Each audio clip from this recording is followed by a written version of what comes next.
Bonjour Vincent Graillot, responsable innovation et R&D chez Human IT, une agence web nantaise. Alors, est-ce que vous pouvez nous expliquer un peu plus en détail quel est votre métier aujourd'hui? Alors bonjour, mon métier aujourd'hui, c'est d'accompagner tous mes collaborateurs en fait sur l'innovation, tant sur la partie fonctionnelle que sur la partie technique. Donc répondre à des besoins clients, répondre à toutes les demandes qu'on peut avoir sur des choses qui ne sont pas forcément triviales. Est-ce que c'est courant d'avoir un poste de responsable innovation en agence web? Non, c'est pas du tout courant. Aujourd'hui, on en a très peu en fait au final, et c'est une vraie volonté de l'entreprise d'en avoir. Aujourd'hui, pour moi, ça devient indispensable parce qu'une boîte ne peut exister qu'à travers l'innovation. D'accord. Alors concrètement, ça veut dire que chez Human IT, vous réinventez, vous proposez pas des choses déjà connues. Qu'est-ce que c'est votre réalité alors? Notre réalité, effectivement, c'est de répondre à des besoins clients qui sont en général pas faciles, que les agences web autres ne répondent pas exprès, parce que du coup, c'est toujours des besoins spécifiques avec une technicité, avec une innovation à mettre en œuvre. D'accord, donc être responsable innovation et R&D dans une agence, Human IT, mais on peut extrapoler chez d'autres, ça veut dire quoi dans le quotidien, comme posture, comme compétence à avoir, comme journée type par exemple? Alors effectivement, notre quotidien, ça va être d'accompagner tous les projets, que ce soit les chefs de projet, que ce soit les équipes, que ce soit fonctionnellement ou technique, pour pouvoir leur dire, OK, c'est quoi votre problème, de quoi avez-vous besoin et comment on fait maintenant pour y répondre. C'est de se plonger dans l'inconnu, comme vous le disiez, de dire on a un budget et il faut respecter ce budget. Donc comment on fait maintenant avec ce budget pour pouvoir faire une innovation sur laquelle on ne sait pas d'office comment on va y arriver. Donc c'est tout un vrai challenge en fait. Quelle formation nous emmène à ce genre de métier ou quel parcours vous ont emmené à ce poste-là dans l'équipe? Alors moi j'ai fait une licence pro à l'Université de Nantes et dans la foulée j'ai fait quelques entreprises nantaises et j'ai intégré Human IT dans lequel je suis toujours depuis quelques années et j'ai toujours aimé en fait le défi. C'est quelque chose qui me caractérise et c'est ce qui fait qu'aujourd'hui je fais ça. C'est parce que j'aime ce défi-là. Et le meilleur conseil effectivement que je peux donner, moi aujourd'hui, à tous les gens qui veulent se lancer dedans, c'est d'aimer le défi en fait, d'aimer la difficulté et de ne pas avoir peur de relever ces défis. D'accord, donc premier conseil pour ceux qui aimeraient aller vers l'innovation, on a un défi ou des défis au quotidien à relever. C'est ça. Et on n'a pas forcément, si j'ai bien compris, la méthode pour le faire. Non, elle n'existe pas. En D'accord. général, l'innovation, effectivement, on n'a pas la méthode. On a une direction à prendre, à nous de trouver la méthode. Qu'est-ce qu'on pourrait qualifier comme autre qualité essentielle pour réussir dans cette voie-là? L'imagination. Il faut tout le temps être imaginatif pour trouver des solutions. Alors c'est quoi l'imagination? On peut confondre parfois avec la créativité. Quel est le registre? On n'est pas loin entre les deux pour moi. Après, il faut pouvoir aller dans des zones comme on ne connaît pas. Donc créer des algorithmes, par exemple, si on programme, imaginer une nouvelle façon de faire. Et tout ça fait partie de l'imaginaire qu'on peut mettre en œuvre. Et c'est vraiment sortir d'une zone de confort et essayer, tenter et y aller. D'accord, donc il y a une logique du test and learn, comme on dit, tant pis si ça ne marche pas, mais on va explorer des choses qu'on ne connaît pas. Ça veut dire quoi dans votre métier aujourd'hui? Si on prend dans les 6 derniers mois, qu'est-ce que vous avez exploré pour inventer ou réinventer des nouvelles solutions? Ça peut être des nouveaux langages. Par exemple, on peut utiliser un langage au quotidien parce que c'est celui qu'on connaît le mieux. Un langage informatique. Un langage informatique, Oui. Tout à fait. Est-ce qu'on peut avoir quelques noms? Aujourd'hui, j'utilise Python par exemple, Ouais. On peut utiliser du C, on peut utiliser du PHP, on peut utiliser du Java, ça dépend vraiment des besoins que l'on a. Donc explorer différents langages, Tout à fait. pas forcément celui sur lequel on a été formé à l'origine. Tout à fait. Pour pouvoir passer d'un langage à un autre. C'est ça. Parce que des fois, de prendre un langage, on se rend compte vite qu'on prend un mur parce que le langage n'est pas adapté à faire le traitement dont on a besoin. Il vaut mieux des fois changer de langage et oser le faire effectivement pour pouvoir s'offrir des fonctionnalités plus importantes et améliorer notre innovation et permettre de la faire en temps. Est-ce qu'il y a des choses que vous explorez méthodologiquement dans l'innovation que vous ne faisiez pas il y a quelques années? Oui, aujourd'hui un peu plus. J'explore un peu plus tous les langages en fait, j'essaye beaucoup plus de choses. Je fais pas mal de POC par exemple, sur des petits sujets en fait pour voir si c'est jouable ou pas. Un POC, Un POC, Proof of Concept. une preuve de concept Voilà, en c'est ça. français. Une preuve de concept. On essaye effectivement toujours un peu avant, des fois d'essayer, voir comment ça peut marcher, avant de se lancer vraiment sur la réalisation. Après, c'est dû à l'ampleur des projets qu'on fait. Sur des petits projets, comme le temps est limité, on est un peu moins gêné par ça. Sur des projets qui sont un peu plus gros et des animations qui sont un peu plus longues, des fois ça vaut le coup de le tenter en fait et d'y aller. Et aujourd'hui, vos clients sont prêts à payer pour faire des preuves de concept sans savoir, une preuve de concept peut aboutir à rien, j'imagine. Ouais, tout à fait. Ils sont prêts à payer pour faire plusieurs preuves de concept pour trouver la bonne? Pas tout à fait, pas toujours. Ça dépend des clients. Il y a des clients qui nous le font, effectivement, qui acceptent de prendre le risque avec nous et de voir si ça marche ou pas. Des clients qui n'acceptent pas, qui ne sont pas du coup dans cette façon de faire. Après, ça dépend vraiment de la politique que l'on a.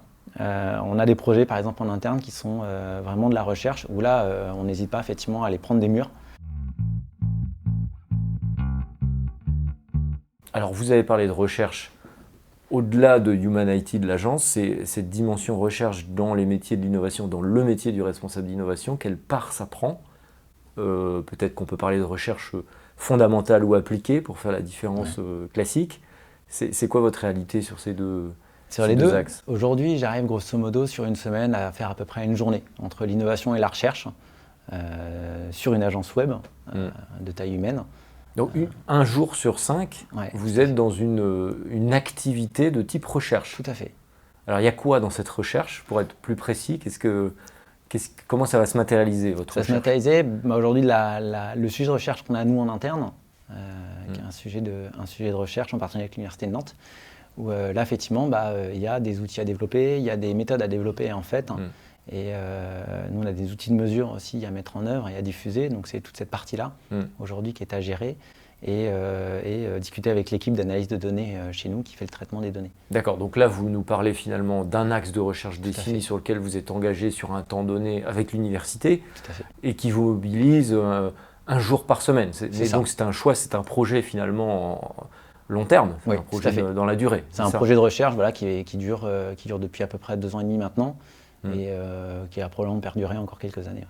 Et alors, dans votre quotidien, la recherche, ça veut dire vous, en termes de temps de travail, vous embarquez d'autres gens avec vous. Alors là, on entend qu'il y a l'université, donc j'imagine des labos avec vous qui collaborent. Au niveau des collaborateurs ou des clients, ça se passe comment? Vous arrivez à embarquer un petit peu plus largement? Alors, un peu plus difficilement les collaborateurs. Il faut vraiment une impétence pour l'innovation et peu de gens l'ont aujourd'hui.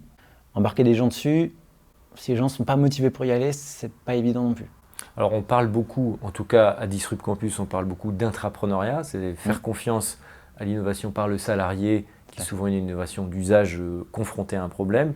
Est-ce que c'est quelque chose que vous rencontrez aujourd'hui, soit chez vous, soit chez les salariés, de se dire finalement, le déclic vient d'un salarié, on va l'embarquer, peut-être lui libérer du temps? C'est ça, on en a pas mal en fait, ça fait partie du boulot aujourd'hui que j'ai, c'est d'identifier les gens qui ont cette envie-là aussi. Et les accompagner pour qu'eux puissent le faire, alors leur permettre de dégager du temps sur leur projet. Parce qu'effectivement, se dire qu'on a une idée, de la développer, si on n'a pas le temps de le faire, c'est un problème. Après, à nous de trouver le temps de le faire. Et ça fait partie de mon travail, de trouver le temps. Donc vous allez aider à libérer du temps de collaborateurs pour ficeler un POC, comme vous dites, un plug, arriver quelque part. Faire quelque chose, aller un peu plus loin que ce qu'ils ont, qui peuvent être utilisés par exemple pour d'autres projets, pour d'autres clients, pour aller un peu plus loin sur le besoin du client, pour le satisfaire aussi. Le métier de responsable d'innovation, c'est aussi être à l'écoute des autres, et c'est pas soi-même qui débloque les propres idées, les siennes en boucle. C'est beaucoup aller au-devant du problème, et peut-être là des collaborateurs, j'entends, qui ont des idées, et on va les aider à les explorer. C'est ça. Tout à fait. C'est un échange en fait. C'est-à-dire qu'on ne peut pas, même si on est responsable d'innovation, on n'aura jamais toutes les idées. C'est pas possible, il y en a tellement de toute façon. Et aujourd'hui, effectivement, il faut être à l'écoute des gens, parce que c'est en étant aussi à l'écoute qu'on peut débloquer des choses. Et c'est pas parce qu'on nous présente un problème qu'on aura une solution, mais c'est parce qu'on peut discuter d'un problème qu'on pourra peut-être trouver une solution tous ensemble. Donc être amoureux du problème et non de la solution, c'est ça? Tout à fait, c'est ça. Comment est-ce que vous voyez l'évolution de ce métier? Alors c'est un métier au sens large, puisqu'on parle de l'innovation, mais responsable de l'innovation, c'est être responsable de faire aboutir des innovations d'une manière ou d'une autre. Quelle évolution vous voyez à ce métier aujourd'hui? C'est-à-dire qu'aujourd'hui, beaucoup de choses existent, mais on ne sait pas forcément les utiliser de la bonne manière. Donc c'est identifier les besoins, les catégoriser, vérifier s'ils existent ou pas, et à partir de là, lancer effectivement des innovations. On y viendra de plus en plus, parce que de toute façon, tous les besoins sont en train d'évoluer vers des choses de plus en plus complexes. Les gens à l'époque, avaient un site internet, ils étaient contents. Maintenant, ils veulent avoir un site qui soit mobile, qui soit, comment dire, ce qu'on appelle des stops sur les terminaux. Et ils veulent encore aller plus loin que ça aujourd'hui. Et ces outils-là n'existent pas encore. Donc à nous de trouver des solutions là-dessus. Donc on a les besoins, on a des attentes, on a presque des usages, mais on n'a pas encore les solutions pour y répondre complètement, ou par agrégation, par morceaux, par détournement, c'est ça? C'est ça. Il va falloir détourner des choses qui existent potentielles, ou sinon pouvoir les créer quand elles n'existent pas. Qu'est-ce que vous donneriez comme conseil pour aller encore plus loin qu'aujourd'hui? Taper dedans. Taper dedans? Taper dedans. Comme au foot. Taper dans le sujet. Ouais. On y va, on se retrousse les manches et on y va. D'accord. Donc finalement, c'est pas une démarche ultra organisée, c'est plutôt une démarche apprenante en équipe, c'est ça?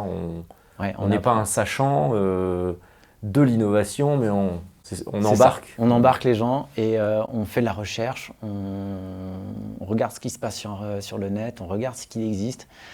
Et à partir de là, on définit si on doit innover ou pas et comment innover. Donc pour des jeunes qui voudraient aller vers ces métiers, alors il existe aujourd'hui des formations à l'innovation. Qu'est-ce que vous leur conseillerez du temps où ils sont encore étudiants et qui se dirigent? Qu'est-ce que vous pouvez, vous qui avez fait une licence pro, hein, c'est ça? Tout à fait.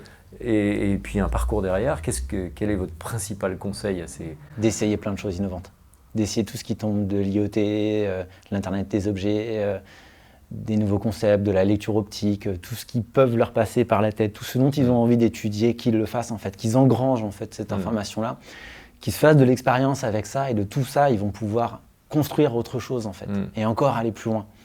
Donc une espèce de boîte à outils, si je comprends bien. Tout à fait. Mais elle n'est pas donnée, il faut se la construire. Voilà, malheureusement elle n'existe pas, il faut la faire par soi-même. Eh bien, merci Vincent pour ce témoignage sur les métiers de responsable de l'innovation, et là pour le coup en agence web. Tout à fait, merci à vous.